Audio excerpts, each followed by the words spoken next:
Hey, it's Mark Andrews, and here is questions 31 through 40 from the study guide. All right, question 31. A 3rd and 7 from the A33. QB A9 drops back to pass. Guard A67 advances to the A35 without contacting a Team B lineman. A9 passes complete to A89 at the A41. So, we've got a offensive lineman going 2 yards beyond the line of scrimmage, so he's still within the expanded neutral zone. That's the limit that he can go. I think in some rule books, he has to be contacting a defensive player in order to do that. That's not true in high school. So in high school, 7512 just simply says ineligible A players may not advance beyond the expanded neutral zone. Okay, I can take a look at this. On a legal forward pass play before a legal forward pass that crosses the neutral zone is in flight. Okay, if B touches the pass or in or behind the neutral zone, the restriction is terminated. Okay, so basically it just says he can only go 2 yards. That's it. So this is a legal play. Okay, question 32. K, 4th and 14 from the K30. K18 attempts to punt from the K22, but the punt is blocked at the K24. The ball falls to the ground, and K53 kicks the ball while it is rolling on the ground at the K20. So it's still behind the line of scrimmage, right?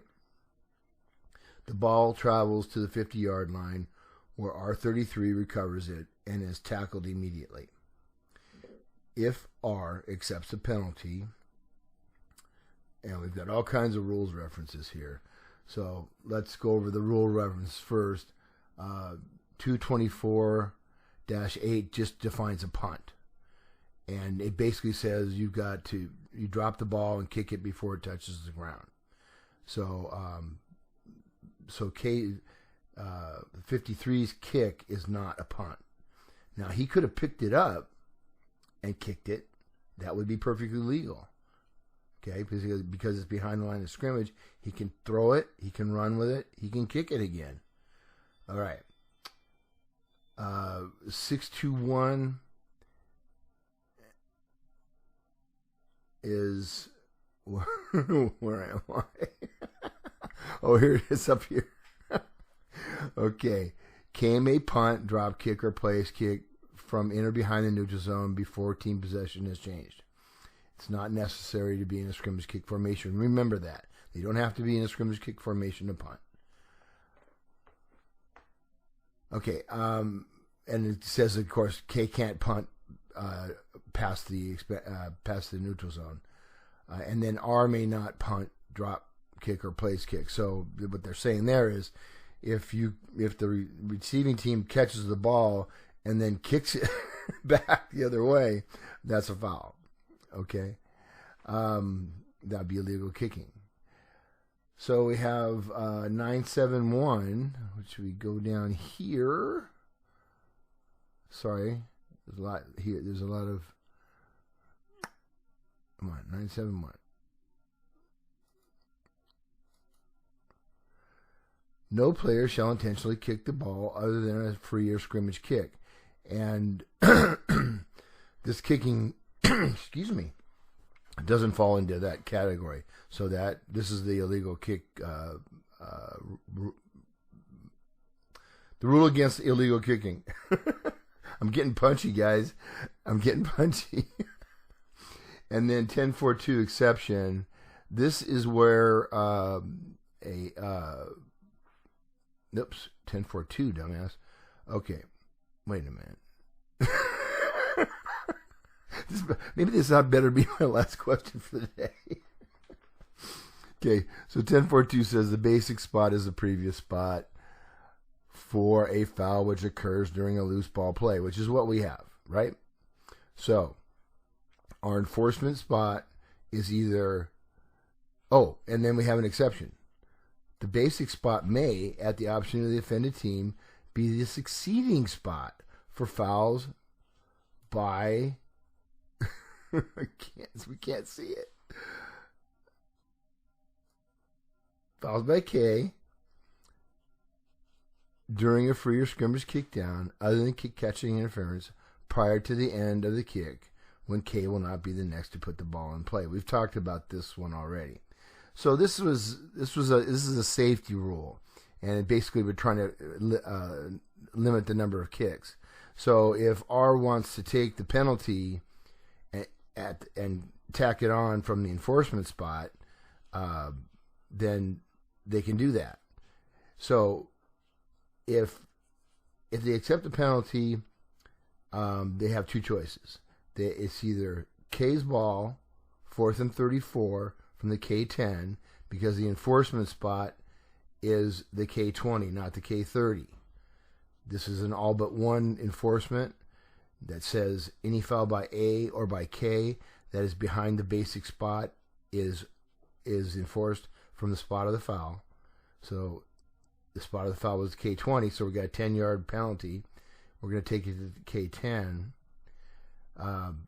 Or they can keep the ball and enforce the 10-yard penalty from the end of the run, which is the K50, and it would be R's ball, 1st and 10 at the K40.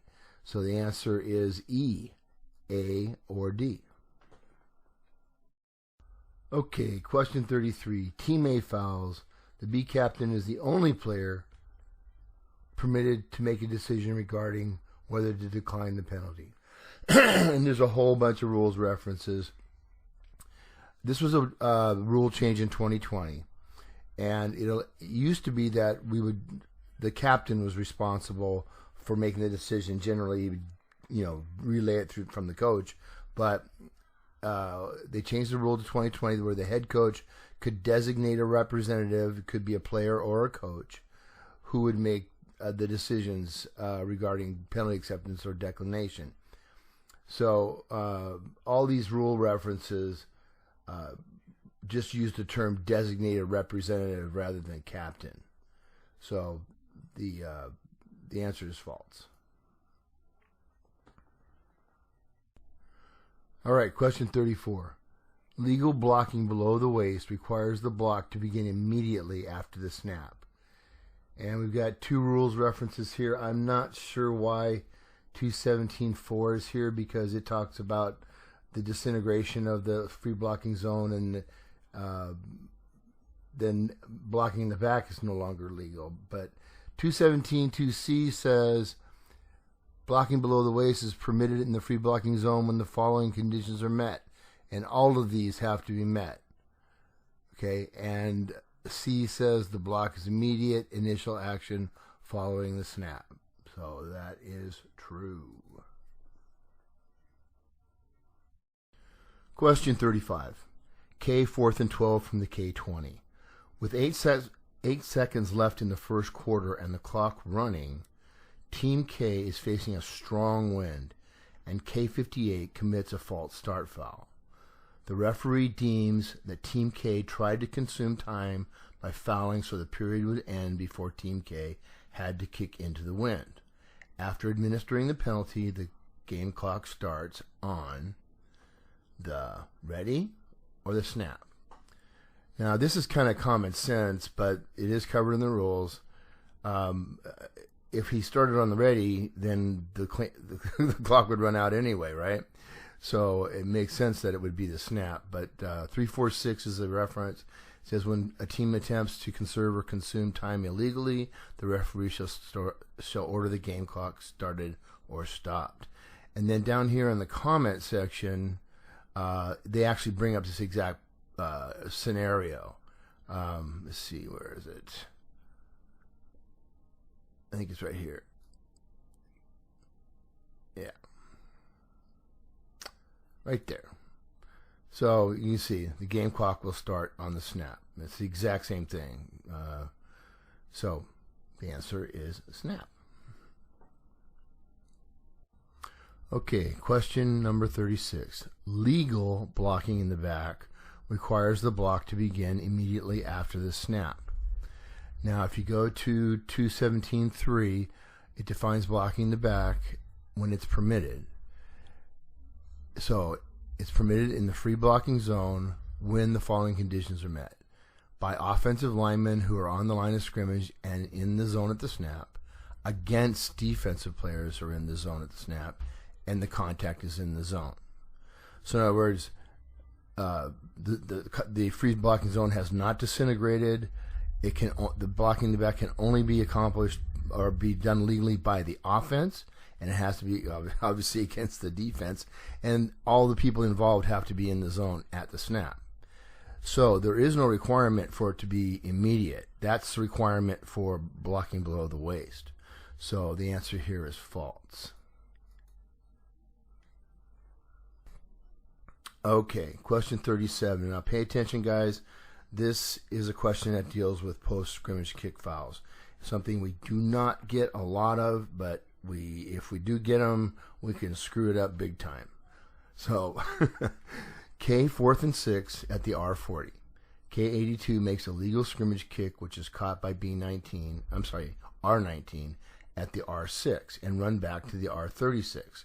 During the kick, R75 held K 42 at the R20.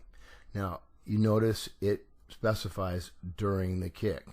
Okay, so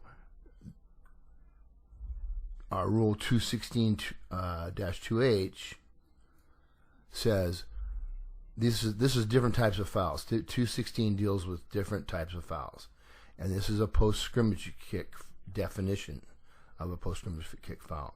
So it's a foul by R, and only by R. Okay, other than illegal substitution or illegal participation that occurs at the snap, we won't talk about that. When the foul occurs during a scrimmage kick play other than a try or successful field goal, during a scrimmage kick play in which the ball crosses the expanded neutral zone, when the foul occurs beyond the expanded neutral zone, before the end of the kick, and K will not be the next to put the ball in play. So the other rules references 10.4.3. Now these are enforcement rules, and it says the basic spot is a spot where that kick ends. And what does the kick end mean? A kick ends when a player gains possession or when the ball becomes dead while not in possession. So basically where the receiver caught it or where it went out of bounds or became dead.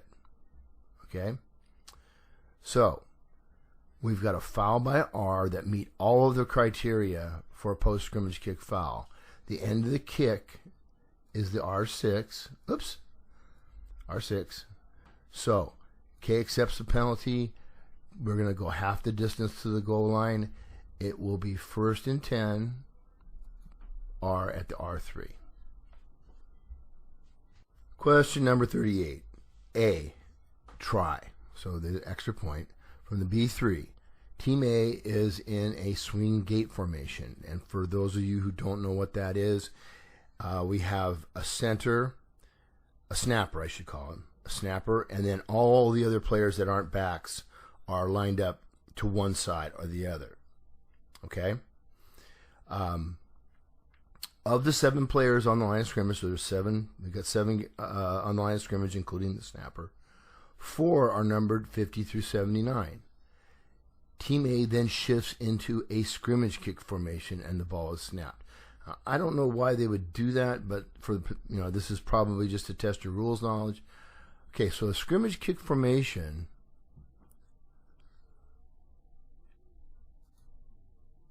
is one in which no player is in position to receive a hand-to-hand snap between the snapper's legs. A player is in position with his knee on the ground 7 yards or more behind the line of scrimmage. That would be a field goal scrimmage kick formation. Or a player is 10 yards or more behind the line of scrimmage to receive the long snap. So that's the requirement for a punt. So the punter has to be the kicker I should say, has to be 10 yards or more behind the line of scrimmage in order to be legal. Okay, so the other rule reference is 725B. Now, 725B it discusses player formations and the numbering requirements. And it talks no more than 4A players may be backs. Ball at the snap, at least 5A players are on the line of scrimmage. That are on the line of scrimmage must be numbered 50 through 79. You'll remember that we have 4 players numbered 50 through 79. So they're not legal yet. There is an exception, and since it's a try, this is the rule that applies. On 4th down or during a kick try, when A sets or shifts into a scrimmage kick formation, any A player numbered 1 to 49 or 80 to 99 may take the position of a player numbered 50 to 79. This is actually going to be changed. This is going to be 0 to 49 because 0 is now a legal number. A player in the game under this exception must assume an initial position on his line of scrimmage between the ends, and he remains an eligible forward pass receiver during that down unless the pass is touched by B. So, if they're in a scrimmage kick formation, they can have 4 players numbered 50 through 79 and still be legal. The kicker here is if this team had stayed in that swinging gate formation and snapped the ball, we would have an illegal formation. And we get caught by this all the time. We just don't think about it. So they have to come in and form a legal formation. Either if 5 players have to be numbered 50 through 79 on the line of scrimmage. If the guy's under the center, or he's going to take a shotgun type of snap. The only time we can have the 4 players 50 through 79 would be in a scrimmage kick formation. Okay, so I hope that's clear. I know it's a weird play, but this is legal. Okay, question 39. While running downfield on his pass route, A87 steps out of bounds to avoid a defender. A87 runs 5 yards out of bounds. They're talking about downfield, 5 yards. Returns inbounds and continues downfield. A87 then catches a legal forward pass and is downed after running 10 yards with the ball. So, this obviously is illegal participation because none of the answers don't include illegal participation. So what is illegal participation? It is so important for you to understand illegal participation. And it can happen in a number of ways.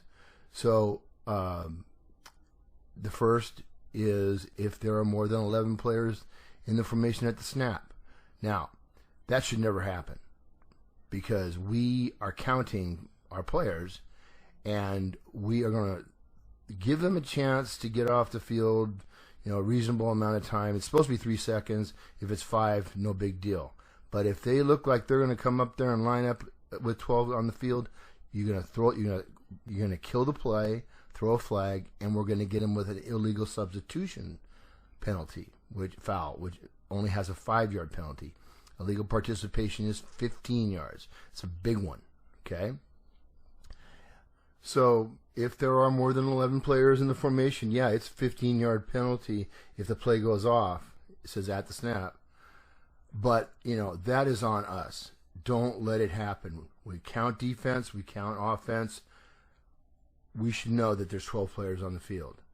And, if the play goes off and then we find out there's 12 players and we have to hit them with a participation foul, that's on us. That makes us look terrible. I hope you understand that it's a big deal. You don't want this to happen. Okay, one of the other ways that we can have illegal participation is a substitute enters the field during the down and participates. So the situation is usually there's 10 players on the field. The coach is either confused, or he doesn't know there's 10 players, or the player doesn't know he's supposed to be on the field, and he realizes it at the snap and he tries to get on the field. Okay, if he participates in any way, and I mean, I'm guess basically, if he runs onto the field, he's participating. So you're going to hit him with a 15-yard illegal participation. Okay, if a non-player hinders an opponent outside the field of play, I don't really know. I can't give you an example of that. I guess if one of the players that's not on the field somehow tripped or held or whatever a player on the field, we'd have illegal participation. But I've never seen it happen. Prior to a change of possession, or when there is no change of possession, a player of A or K who goes out of bounds and then comes back in during the down commits illegal participation. Now, there is an exception to that, and that is that if the player is blocked out of bounds. But if a player is blocked out of bounds by an opponent and returns to the field during the down, he has to return at his first opportunity. In other words, he can't get knocked out of bounds and then run 10 yards down the field and then come back on. As soon as and this is your judgment, if you judge that he came back as soon as he could, that's legal. Otherwise, it's illegal, all right? So the only question here is, and oh, by the way, guys, spend some time with this 9.6. These comments are great. There's a table here that shows you the different things that can happen. There's a lot of case plays. And here's the real prohibition against participation. It's no player shall intentionally go out of bounds during the down and A, return to the field, B, intentionally touch the ball, influence the play, or otherwise participate. So pretty much, if he goes off the field, he stays off the field, and that's what a smart player would do. He just stopped dead, realizing he's in danger of a 15-yard penalty. But anyway, so where's our enforcement spot? What kind of play is this? Okay, it is a loose ball play, and the foul occurs during the loose ball portion of the play. There is a run afterwards. So we are going to have illegal participation, 15-yard penalty. Enforcement spot is the previous spot.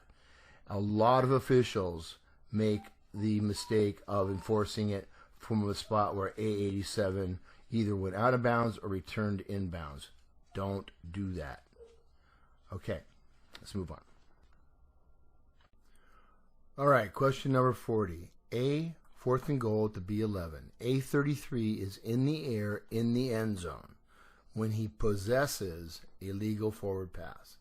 He is contacted by a defender and pushed into the field of play. A33 completes the catch when he lands on his feet at the B3 and runs to the B1 where he is tackled. What do we have? So we have a number of rules references. 234-1 is the first one. That defines possession. A ball in player possession is a live ball held or controlled by a player after it has been handed or snapped to him, or after he has caught or recovered it. So he clearly states that the pass is possessed, right? So we have possession. 241 is the definition of a catch, which is a very important. I think we all think we know what a catch is, but you really got to know this rule. A catch is the act of establishing possession. We just talked about that. Of a live ball, which is in flight, right? Can't have hit the ground. It's not a catch. It hits the ground. It could be something else. It could be recovering a fumble. And first contacting the ground inbounds while maintaining possession of the ball. So that means land in bounds, you're in the air, you land, and you have to maintain possession. Okay, you have to survive the ground, basically, is one of the terms that's used. Now, there's another part of this rule that I really don't like. So, maintaining possession of the ball or having forward progress of the player in possession stopped while the opponent is carrying the player who's in possession and in bounds. This part of the rule was added several years ago because they took away a part of the rule that said if the official judged that a player would have landed in bounds had he not been contacted by the defender, we could call it a legal catch in bounds. They took that rule out. It was just too problematic, and they put this part in. And this is literally a defender catching the offensive player in his arms and then running him out of bounds and then, dropping him or whatever. Never seen it happen, never heard of it happening. So just kind of forget that that's there unless, you see it. I mean, it'll be so obvious you'll know it's wrong, okay? So that's the definition of a catch. Remember, it has to establish player possession, first contacting the ground in bounds. Now, we have an example here of a player catching the ball and landing out of bounds, so this is not a catch. This player here catches the ball just in bounds. So, number of different ways we can establish a catch. 215-2 describes forward progress. And forward progress, I'm going to go to it.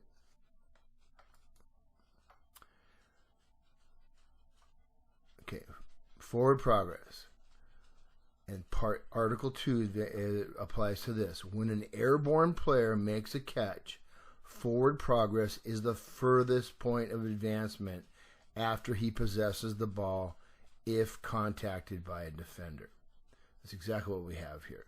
So he possesses the ball, right? And then he's contacted by the defender.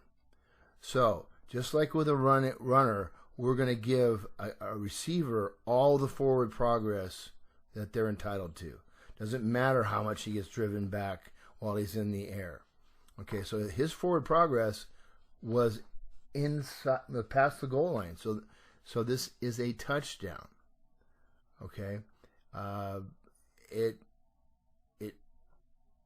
this is when we screw up a lot, guys, and usually it's on a pass that's not a touchdown. So we'll have a player who's in the air, catches the ball, gets hit by the defender, gets driven back 3 or 4 yards, and we spot the ball where he contacts the ground. That's incorrect. And this is, you flank officials, this is where you need to go to your crossfield partner because he's going to have a much better look at where the ball was possessed, and he's going to have the spot. All right? So always give as much forward progress to a receiver or a runner as they have earned. All right, let's move on. That's it for those 10 questions. The next 10 are coming right up. Hey, if you haven't done so already, please subscribe to my YouTube channel. Just click on my picture. It'll take you to my YouTube page. Click on the red subscribe button and also the bell so you get notification. If you want to look at the playlist that it contains all the testing, click on the box on the left.